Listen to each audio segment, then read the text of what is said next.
Ya, yang lain tolong dinonaktifkan audionya.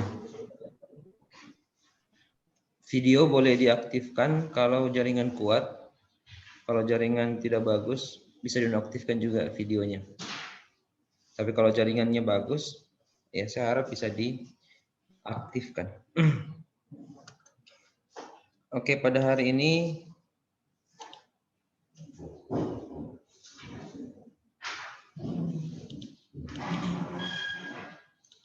kita akan memasuki materi kedua, yaitu rancang bangun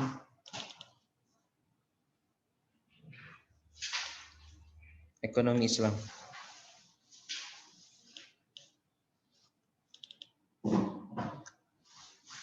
Kelihatan ya materinya? Ya, Pak. Ya, Pak. Jelas ya? Pak. Ya. Jadi kita akan pelajari mengenai konsep dasar dan rancang bangun ekonomi Islam. Jadi dalam pertemuan ini boleh dicatat, nanti ini juga videonya tetap akan saya upload di YouTube. Bagi yang mau mendengar ulang, silahkan. 3 standar kompetensi yang harus diselesaikan dalam pertemuan kali ini. Yang pertama, mengapa harus ada ekonomi Islam? Yang kedua, mazhab atau jalan dalam pemikiran ekonomi Islam.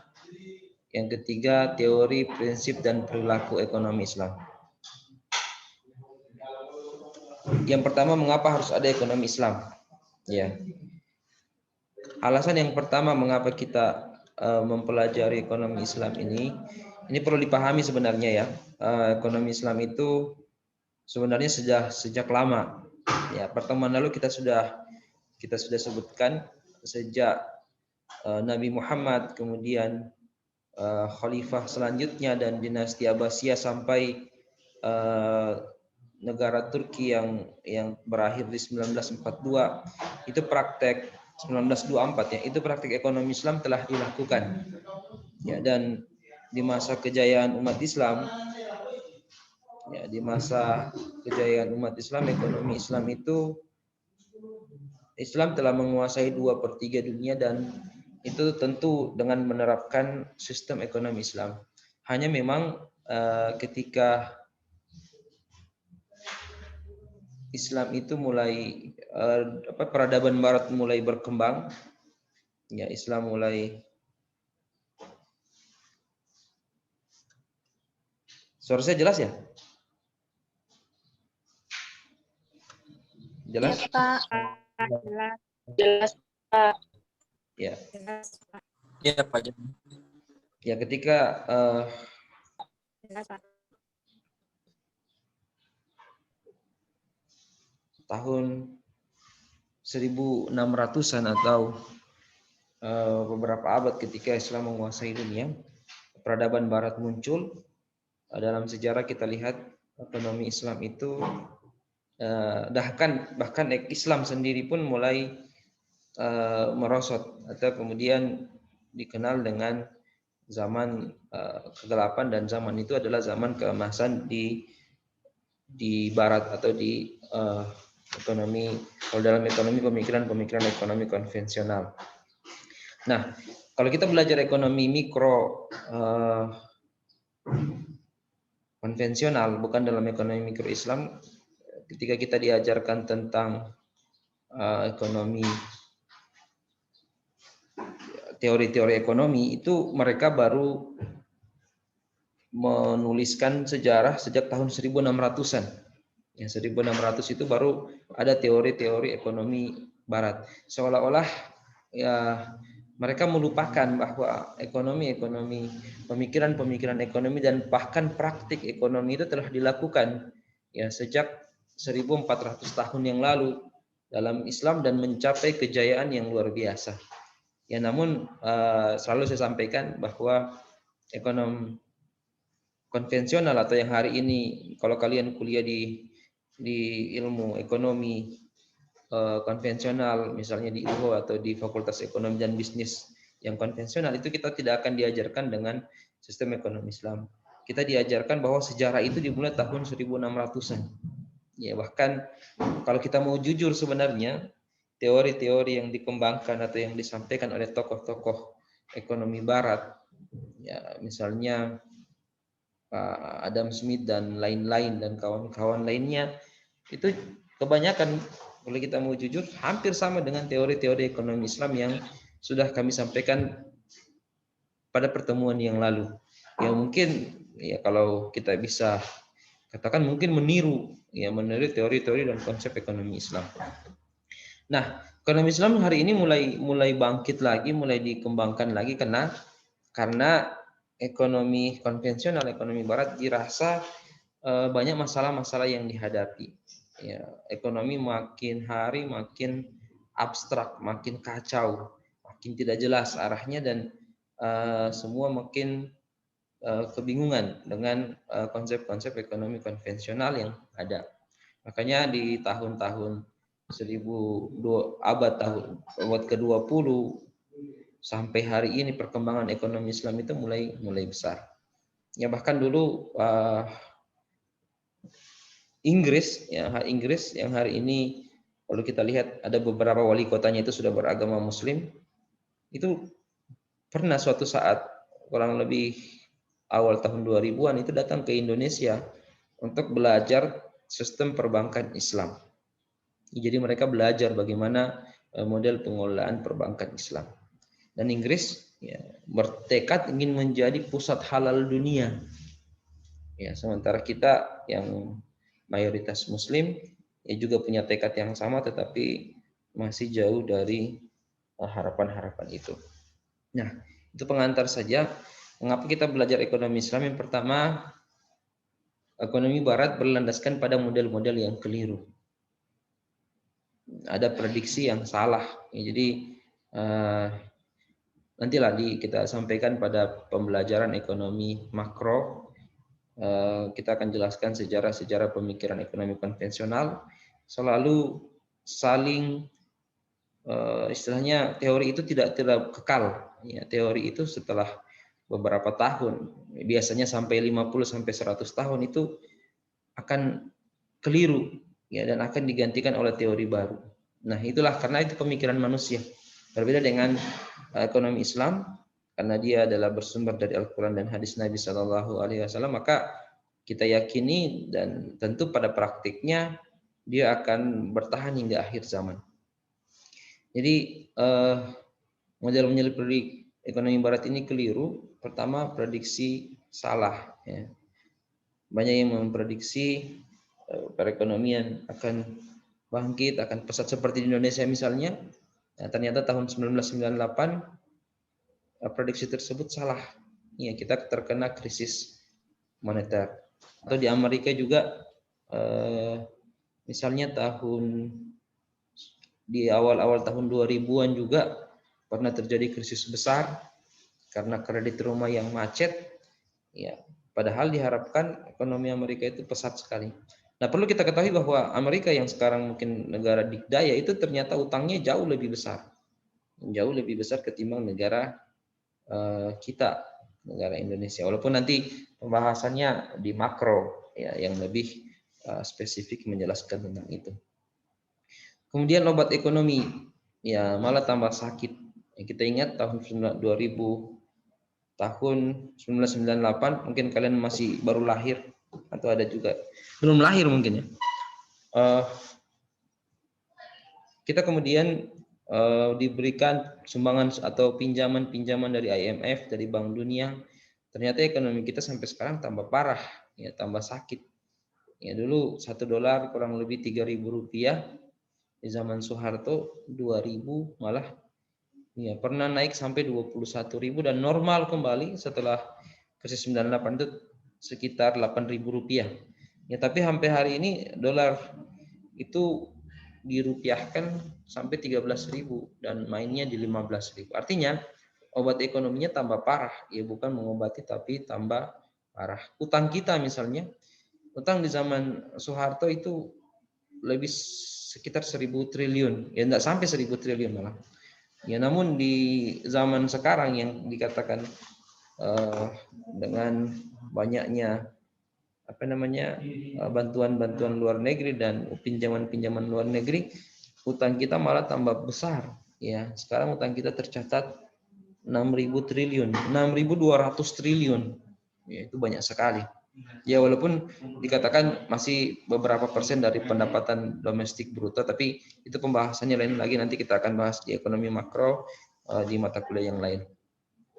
Kemudian ekonomi barat itu hanya pada pengamatan semata. Ya, tadi kita katakan belum ada ekonomi konvensional yang berjaya, ya, yang kita lihat dikdaya, bahkan Amerika yang kita lihat dikdaya, ataupun China yang kita lihat dikdaya, itu Amerika ternyata punya utang yang besar. Mungkin sekarang China lagi kuat-kuatnya dalam perekonomian, tetapi China ini kalau Barat dia kapitalis, kalau Cina kan komunis. Tapi kita akan lihat lagi nanti suatu saat dia akan hancur juga. Ya, dia akan kelihatan juga buruknya dari ekonomi yang sedang dikembangkan oleh Cina. Nah hasilnya adalah ada pada poin ini adanya rasio Gini yang luas, ya, kesenjangan antara orang miskin dan orang kaya yang sangat besar. Misalnya 1% populasi terkaya memiliki 82 total kekayaan di dunia. Jadi ada 1% orang terkaya di dunia, 1% dari sekian 6 miliar orang terkaya di dunia itu menguasai 82% total kekayaan dunia. Ini rasio yang sangat jauh sekali. Atau 8 orang terkaya di dunia setara dengan 3,6 miliar penduduk miskin. Jadi hanya 8 orang terkaya di dunia itu dikumpulkan hartanya sama dengan total harta 3,6 miliar penduduk miskin dunia. Atau di Indonesia yang paling kelihatan, 4 orang terkaya di dunia di Indonesia setara dengan 100 juta orang miskin, setara 100 juta penduduk Indonesia. Jadi bayangkan penduduk Indonesia hanya 250 juta orang. Jadi ada 4 orang yang kekayaannya sama dengan total kekayaan 100 juta orang di Indonesia. Ini rasio Gini yang sangat luas. Mengapa? Karena ini ya adalah buah dari sistem ekonomi kapitalis, sistem ekonomi Barat. Kita lanjut. Mengapa harus ada ekonomi Islam? Alasan yang kedua adalah ekonomi Barat tidak cocok dengan budaya kita. Ya, bagi kita mempercayai agama sebagai tuntunan hidup. Ya, jadi ini yang harus kita pahami. Kita meyakini agama sebagai tuntunan hidup. Islam itu agama yang sempurna, ya, agama yang mengatur bukan saja hubungan manusia dengan manusia, tetapi hubungan manusia dengan Allah Subhanahu wa taala. Ya, kalau adik-adik yang sering membaca Quran, yang pernah menghatamkan Quran, ya, surat yang paling panjang itu, ayat yang paling panjang itu, ada yang tahu ayat yang paling panjang? Surat apa? Dalam surat apa, ayat berapa? Ada yang tahu? Ya. Al-Baqarah 285. Surat apa? 5. Al-Baqarah ayat 285. Ya, Al-Baqarah ayat 282 mungkin ya. Coba lihat.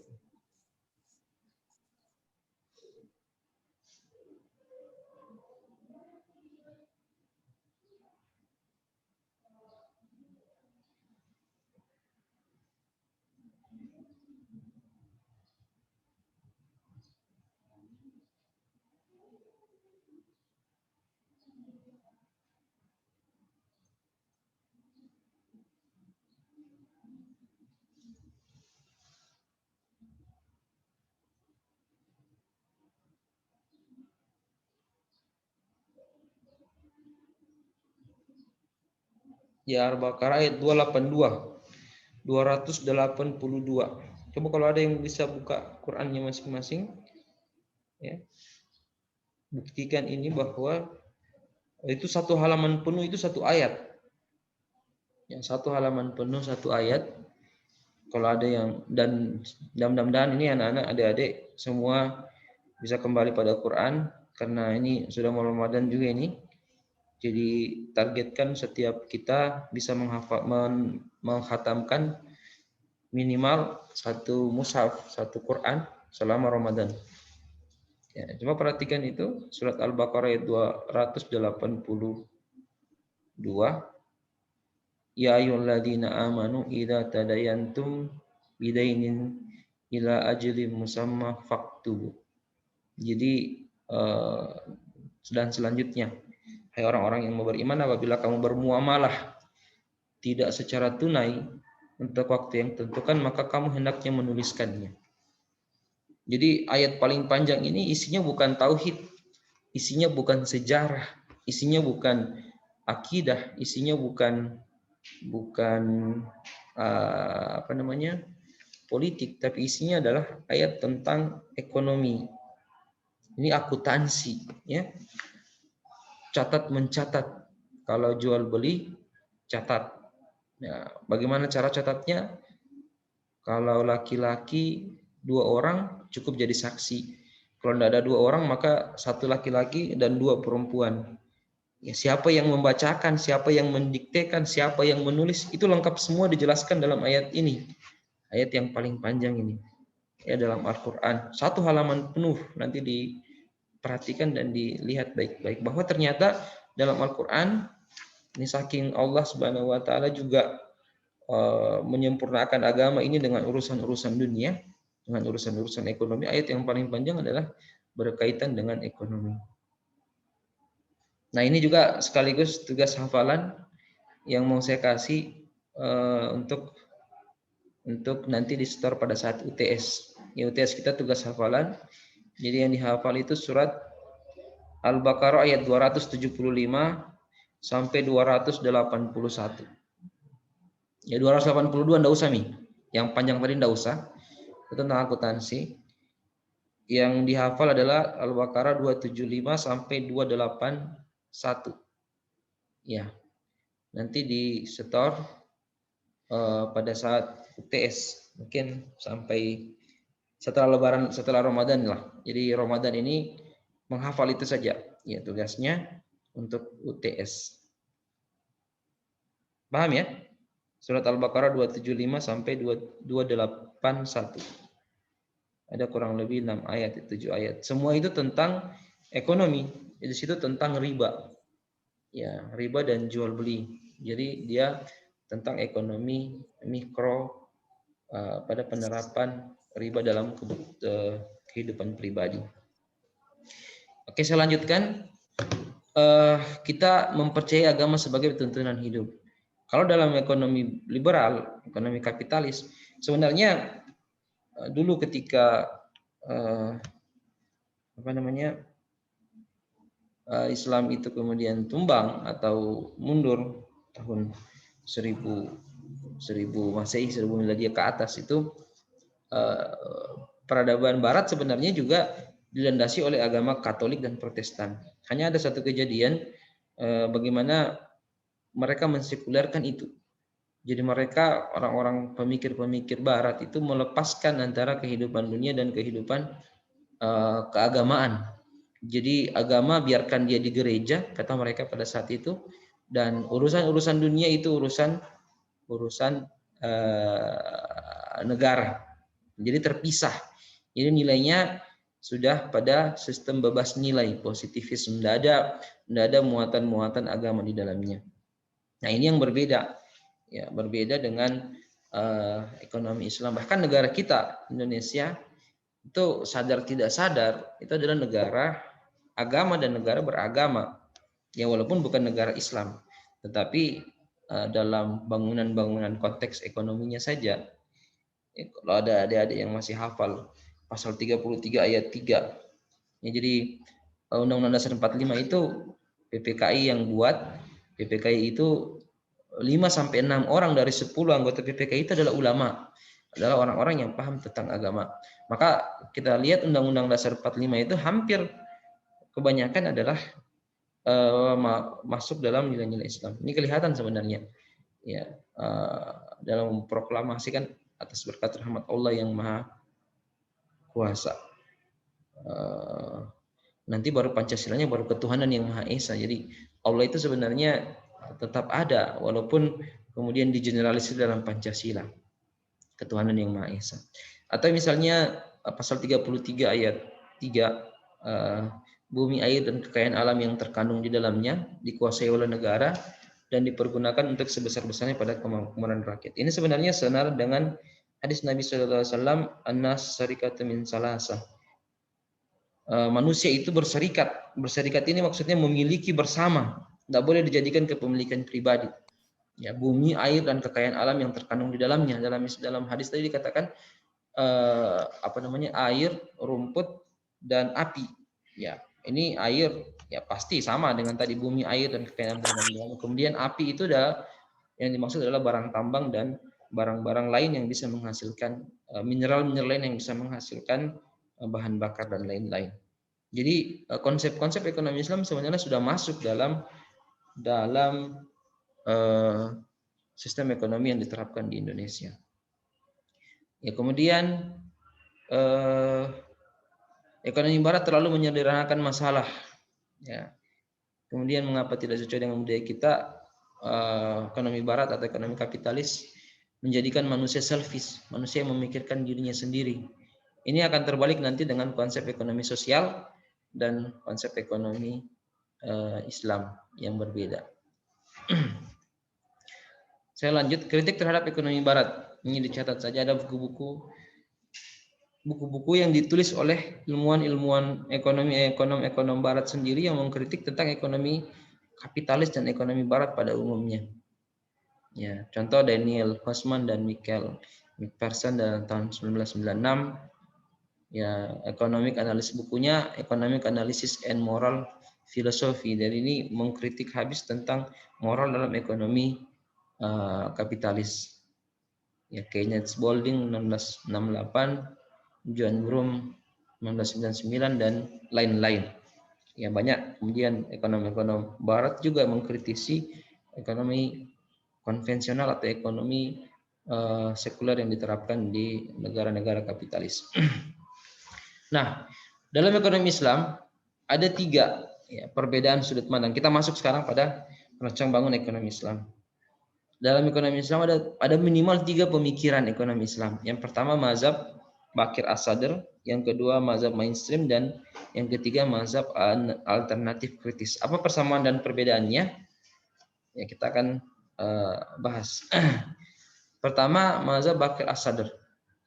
Ya, ini mereka mengatakan bahwa masalah ekonomi bukan karena sumber daya alam yang terbatas, tetapi karena keserakahan manusia. Jadi dalam ekonomi konvensional kita tahu bahwa mereka mengatakan, orang-orang kapitalis mengatakan sumber daya alam itu terbatas. Ya, dalam mazhab Bakir As-Sadr ini sumber daya alam itu tidak terbatas, tapi yang menjadi masalah ekonomi adalah keserakahan manusia. Oke. Ya, kenapa? Mereka mengatakan dalam makna surat ke-54 ayat 49 ini bahwa tidak mungkin Allah Subhanahu wa taala menciptakan manusia itu dengan kekurangan. Artinya setiap manusia itu lahir dengan rezekinya masing-masing.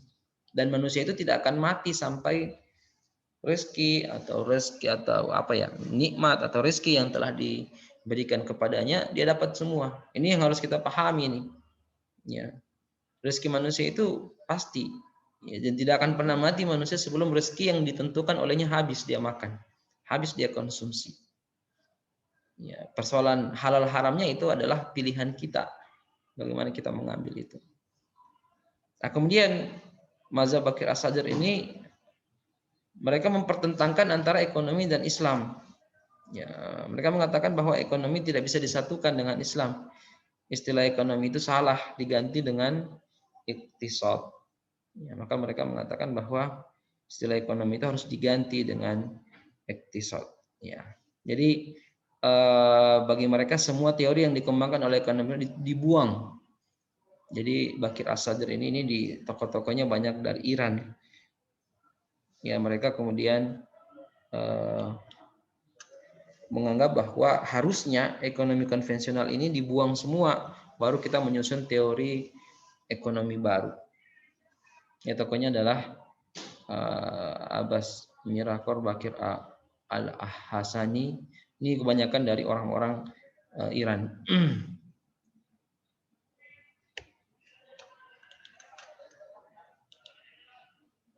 Kemudian yang kedua, mazhab mainstream. Ini yang biasa kita pakai di Indonesia dan di mayoritas negara-negara Muslim dunia. Mazhab mainstream. Jadi mazhab yang umum. Masalah ekonomi muncul karena sumber daya yang terbatas dihadapkan pada keinginan manusia yang tidak terbatas. Jadi mazhab ini muncul karena mereka mengatakan sumber daya manusia yang terbatas, sumber daya alam yang terbatas, sementara keinginan manusia yang tidak terbatas. Ini juga masuk pada keserakahan. Ini dalilnya dalam surat Al-Baqarah 155 dan surat yang ke-102 ayat 1 sampai 5. Nanti dibaca sendiri, lihat sendiri. Perbedaan dengan ekonomi konvensional adalah cara menyelesaikannya. Ya, dalam ekonomi konvensional mempertuhankan hawa nafsu. Dalam ekonomi Islam penyelesaiannya kembali kepada Al-Quran dan hadis-hadis Nabi SAW melalui pemahaman dan penjelasan para ulama. Dalam ekonomi mainstream ini, semua teori yang telah ada sekarang seperti bank, koperasi, Bank Indonesia yang mengatur kebijakan moneter itu tidak dibuang, tetapi dimodifikasi. Ya, dimodifikasi. Oke, ini yang saya jelaskan pekan lalu bahwa ekonomi itu muamalat. Muamalat itu konsep dasarnya semuanya boleh. Semuanya boleh sampai ada larangan. Makanya kalau orang mau berniaga atau berdagang atau melakukan aktivitas ekonomi, yang perlu ditahu itu adalah larangannya. Ya, bukan perintahnya. Perintahnya bebas. Ya, kata Nabi, kalian yang lebih tahu urusan dunia kalian. Jadi bebas saja. Yang ditahu, yang harus dipelajari, yang harus dikuasai adalah larangannya. Ya, misalnya riba, tadlis, maisir, judi, gambling dan lain sebagainya. Nanti kita akan jelaskan di transaksi-transaksi pada pertemuan-pertemuan selanjutnya. Jadi sistem mainstream ini ekonomi yang sudah dibangun dalam konvensional itu tidak dibuang, tetapi dimodifikasi. Ya, riba diganti dengan bagi hasil. Ya, riba diganti dengan mudharabah, murabaha, akad-akadnya disyariahkan, akad-akadnya dirubah sebagai syariah. Tokohnya banyak, Umar Chapra, Imam Manan dan lain-lain, dan tokoh-tokoh ekonomi Islam. Ya, termasuk Adi Warman Karim yang menulis buku ekonomi makro yang kita pakai sebagai landasan ini. Ini menggunakan teori mainstream, mazhab mainstream. Yang ketiga ada mazhab yang ketiga dalam pembangunan ekonomi Islam ini mazhab aneh-aneh. Ya, kerjanya hanya mengkritisi. Ini masih ada ini. Saya pernah diskusi dengan orang seperti ini. Semuanya dikritisi. Ya, dia mengatakan bahwa mazhab As-Sadr itu menemukan sesuatu yang baru yang sebenarnya sudah ditemukan oleh orang lain. Jadi mereka mengatakan kalaupun ekonomi ini dirombak, ya semua dihilangkan, bank dihilangkan, koperasi dihilangkan, semua dia kembalikan dari nol dan dibangun yang baru. Mereka mengatakan pasti ujung-ujungnya akan sama dengan yang ada saat ini. Ya, jadi katanya ya mereka tidak akan menemukan sesuatu yang baru, tetapi hanya memperbaiki. Ini kritikan mereka. Kemudian ketika mereka mengkritisi mazhab mainstream, mereka mengatakan jiblakan dari ekonomi neoklasik dan menghilangkan variabel dan memasukkan variabel zakat serta niat. Jadi mereka mengkritisi orang-orang mainstream yang katanya ini sama jiblakan saja hanya kemudian disyariatkan. Ya, ini kritikan mereka dan mereka ujung-ujungnya hanya mengkritisi saja. Ya, dan ini orang-orang seperti ini ada banyak, bahkan pemikiran ini selalu mengkritisi hal tetapi tidak membuat produk-produk yang baru. Seperti mahasiswa seperti kita kebanyakan sekali kritik terhadap sesuatu tetapi kemudian tidak punya konsep yang baru untuk membangun. Nah, tokoh-tokohnya ada banyak, contohnya Timur Kuron, Jomo, Muhammad Arif dan lain-lain. Oke, kemudian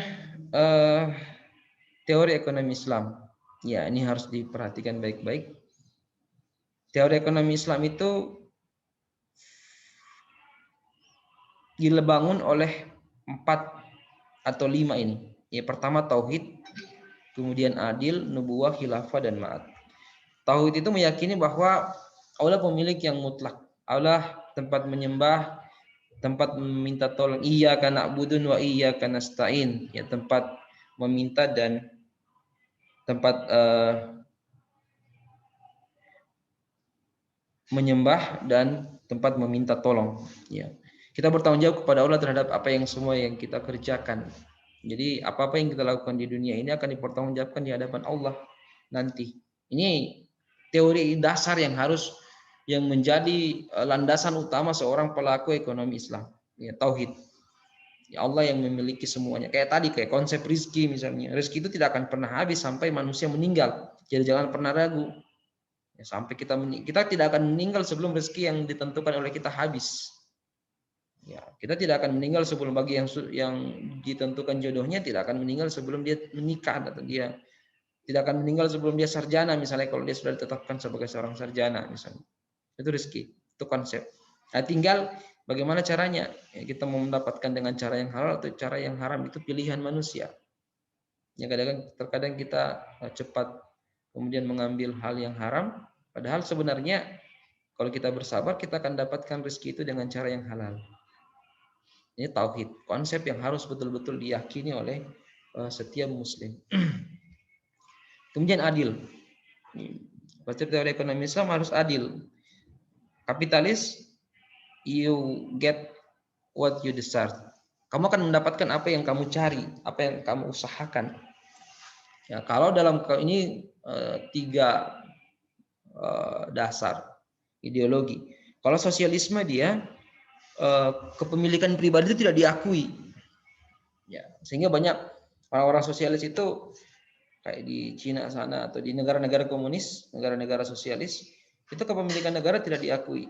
Kepemilikan pribadi tidak diakui, semuanya adalah kepemilikan negara. Ya, kalau yang masih kental sekarang itu kan kayak Korea Utara. Korea Utara itu kan kekuasaan negara sangat besar. Ya, bahkan kepemilikan pribadi itu banyak yang tidak diakui. Dalam Islam kita mengenal nanti ini termasuk ayat yang dihafal kemarin, yang saya sudah hafal sebagai tugas UTS. La taslimuna wa la tuzlamun, dilarang menzolimi dan tidak dizolimi. Jadi tidak boleh menzolimi dan tidak boleh juga dizolimi. Ya, sehingga transaksi-transaksi yang diharamkan itu dilarang. Lanjut teori ekonomi Islam yang ketiga adalah nubuwah, ya jujur. Ya, nubuwah ini ada sidik, amanah, fatonah, tablik. Ini nubuwah adalah kenabian. Ada 4 yang menjadi sifat dasar Nabi SAW: sidik, amanah, fatanah, tablik. Ya. Jadi semua harus berdasarkan pada ini. Sidik itu terpercaya, amanah itu tanggung jawab, kepercayaan, fatanah cerdas, tablik itu dakwah atau menyampaikan. Ya, ini kaitannya dengan pemasaran, bagaimana cara menyampaikan dagangan kita ke orang lain agar lebih laku dan dengan jujur. Ya, ini 4 ini nubuwah ini harus betul-betul dikuasai. Kemudian khilafah dan ma'ad. Khilafah ini memang manusia sebagai pemimpin di dunia. Jadi manusia itu sebagai khalifah di muka bumi. Kemudian nanti ada peran negara dalam ekonomi, dan yang kelima adalah ma'ad, imbalan ganjaran. Untuk konvensional atau orang barat dia hanya keuntungan di dunia, kalau kita ada keuntungan dunia dan akhirat. Saya skip saja, nanti saya lanjutkan di pertemuan selanjutnya. Nah, ini nanti akan ada tauhid, adil, nubuwah, khilafah, ma'ad. Dia akan melahirkan prinsip yang di atasnya bangunannya, dan ujungnya adalah akhlak. Ini waktu kita sudah habis. Nanti saya akan lanjutkan di pertemuan selanjutnya dengan sekilas dulu membahas tentang konsep ini.